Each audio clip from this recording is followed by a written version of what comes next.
வரத்துக்கு 6 ஆகிடும். 6 மணி நான் எப்போ 10 அப்போ தூங்கி திருப்பி 10 மணில இருந்து கம்பெனி போனோம். சொல்லு.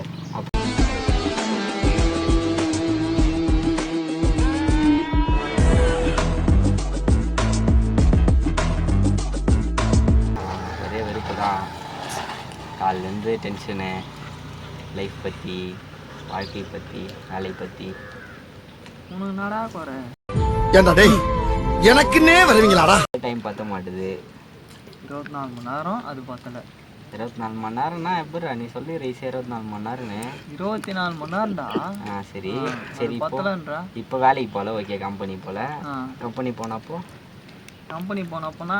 கம்பெனி நைட் ஷிஃப்ட் தானே போனேன். நைட்டு 10 மணிக்கு போவேன். 10 மணிக்கு போவேன். வீட்டுக்கு 10 மணிக்கு வருவேன்.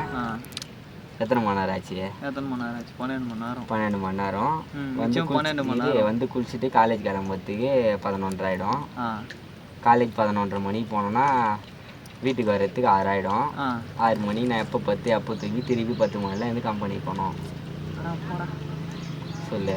அப்போ நான் எத்தனை படித்தேன், டிப்ளமோ முடித்தேன். இதோ இப்போ வேலைக்கு போயின்னுக்கிறேன். நைட்டு பாண்டா காலைல 3 மணி ஏஞ்சி போகிறேன். எல்லாம் ஓடிட்டு இருக்காங்க. நைட்டில் பார்க்குறேன் அந்த கம்பெனி பஸ்ஸை அப்படியே போனபடியே இருக்கு. ஐஎஸ்ல கேட்குறேன், ஒருத்தவங்கிட்ட கேட்குறேன் கம்பெனியில் எவ்வளோ நான் ஒர்க் பண்ணுறீங்க? நான் 17 வருஷமாக ஒர்க் பண்ணுறோமா, சேலரி 5000. அப்படியே மனசே கும்பிட்டு. 17 வருஷம் ஆனால் 5000 சேலரி. அதே அந்த கான்ட்ராக்டில் எல்லாம் ஸ்டாஃப் ஆனாலும் நான் போகிற கம்பெனியில் அவ்வளோ இன்க்ரிமெண்ட் இருக்குது. ரொம்ப ஸ்லோவாக பண்ணுவாங்க. ஒன்றுமே புரியல ப்ரோ. இப்போ நான் எதுக்கு காலேஜ் முடித்தேன், சரி எவ்வளோ நாள் வீட்டில் 1 மந்த் ஆயிடுச்சு. வீட்டில் இருந்து கம்முன்னு காலேஜ் கிளம்பிட்டேன். காலேஜ்ன்ற பேர் வேலைக்கு கிளம்பிட்டேன். வச்சு இப்படி தான் போயின்னுக்கிறேன். காலைல 3 மணிக்கு போயிட்டு சாயந்தரம் 4 மணி வரேன். இப்படியே 12 மணி நேரம் போயிட்டு வீட்டுக்கு வந்து சாப்பிட்டு ரெஸ்ட் எடுத்துக்கு அதே போயிடுது. லைஃப்ன்ற என்ஜாய்மெண்ட்டே வரணும். பாய்ஸ்க்கெல்லாம் லைஃப் அண்ட் என்ஜாய்மெண்ட்டே கிடையாது. பிறகாமையாக இருக்கலாம். இன்னும் பசங்களெல்லாம் வந்துட்டாங்க. அக்கம்மா கேட்குறானுடா கம்பெனியில் இஷ்டம் வந்தால் வேலை செய்ப்பா, எல்லாம் கிளம்புப்பான்றானுங்க. அவள்தான் அப்படிலாம் சொல்ல என்ன பண்ணுறது? எதனா ஒன்று பண்ணி எதனா ஒன்று சாதிக்கலான்னு பார்த்தாலும் எதில் போனாலும் எதனா ஒரு செட் ஆக மாட்டுது. ஒன்று நம்மளுக்கு பண்ண தெரில. சப்போஸ் அப்படி மீறி பண்ணாலும் அதில் என்கரேஜ் வர மாட்டுது. எவனா குறை சொல்கிறான்.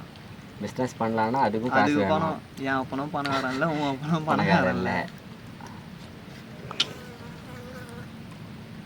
இப்படியே போயிடுமா லைஃபு? 5000 ரூபா சேலரி. 18 வருஷம் படிச்சது. 18 வருஷம் எல்கேஜிலேருந்து படிச்சுன்னுக்கிறேன். LKG, UKG, 1st, 2nd, 3rd, 4th, 5th 7 வருஷம் ஆச்சா. 6th-லேருந்து 10th அது ஒரு 5, 12 வருஷம் ஆச்சா. 11th 12th 14 வருஷம் ஆச்சா. காலேஜ் 16 வருஷம் படிச்சுக்கிறேன். ஆனால் 15000 ரூபா சேலரி. இது எதுக்கு பச்சோம்? அவன் ஒருத்தன் வரான், நான் டிப்ளமோ சிடி முடிச்சிருக்கான், பிஇல சிடி முடிச்சிருக்கான், 1st கிளாஸ் பாஸு. அவனும் கான்ட்ராக்டில் தான் வந்து வேலை செய்கிறான். 1st class pass. Computer ID ஃபீல்டில் போனால் நீ போய் மாஸ்டர் பண்ணிட்டு வாப்பா அப்படின்றாங்க.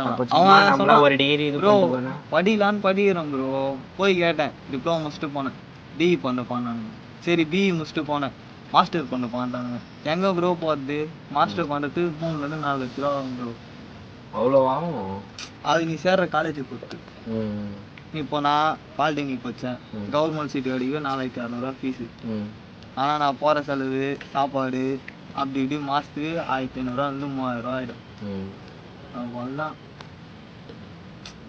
ஒரு வேலை வேலைக்கு இப்போ அந்த வேலையே எனக்கே பிடிக்கல. அந்த வேலைக்கு போகிறதுக்கு எப்படினாலும் போயிட்டு இருக்கேன்.